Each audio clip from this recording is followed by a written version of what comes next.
The expectation levels were extraordinarily high for this, the 19th edition of the Strade Bianche. A lot of pressure on everyone's shoulders, plenty of former winners on display, but there was absolutely no doubt who was the linchpin.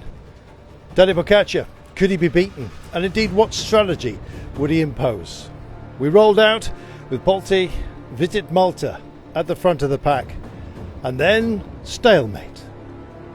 Would it be in the battle of attrition that we saw in the women's race? Kind of. And the pace was being imposed, of course, by none other than UE Team Emirates. We had ourselves a breakaway, an impressive one as well, but they weren't panicking behind. Tadej Pogačar's men working hard, but they were not in the break, not represented there, and plenty of other big teams were in pretty much the same situation.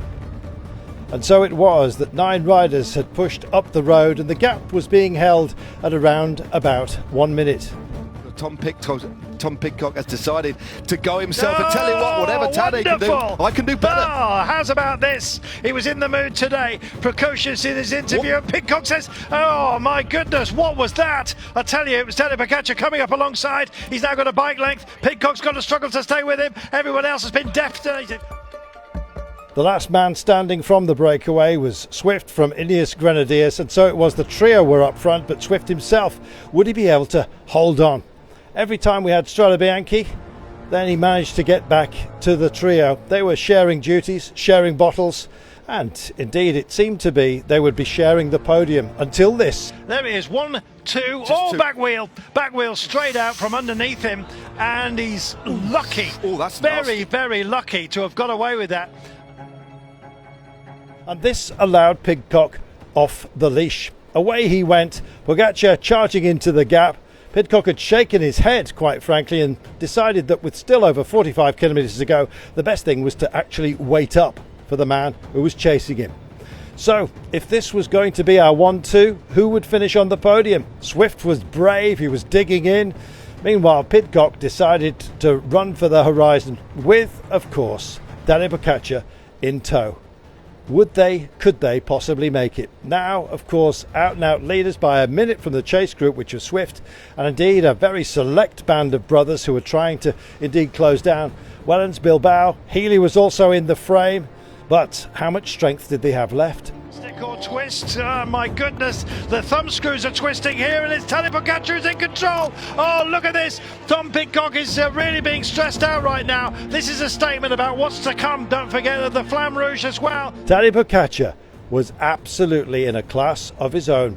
Away he went, and the gap to Pidcock just started to swell. And with just under 13 kilometres to go, last of the Strade Bianche sections within his mind, and indeed was dealt with absolutely beautifully, with the crowds absolutely mobbing the road, wanting to see the gladiators. The one man had put paid to absolutely everybody out there. He'd faced the monster, and indeed faced it down, along with everybody else that was involved in this race. Bloodied but unbowed, the world champion rounded the last few technical curves and brought in a famous third victory, equaling the feat of Fabian Cancellara. And so a piece of Strade Bianche history had been written, and indeed one of the famous sections would, of course, be named after him. Such was his advantage. It was a magnificent performance, especially with all the adversity that he had faced through the day.